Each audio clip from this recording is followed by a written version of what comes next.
சிங்கப்பூர்ல ஓட்டுநர் பள்ளிகளுக்கு வெளிநாட்டு பயிற்றுனர்களை பணியமர்த்த போக்குவரத்து காவல்துறை அனுமதி வழங்கும் என உள்துறை அமைச்சர் கே சண்முகம் தெரிவித்துள்ளார்.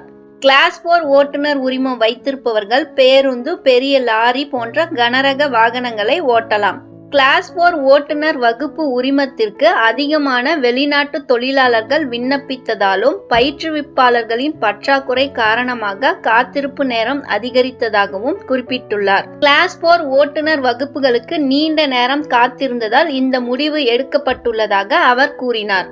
இது குறித்து அமைச்சர் திரு சண்முகம் கூறுகையில், கடந்த ஆண்டு 2023 அக்டோபர் முதல் இந்த ஆண்டு 2024 செப்டம்பர் வரை ஓட்டுநர் வகுப்புகளை தொடங்குவதற்கான சராசரி காத்திருப்பு நேரம் சுமார் 5 மாதங்கள் இருந்ததாக கூறினார்.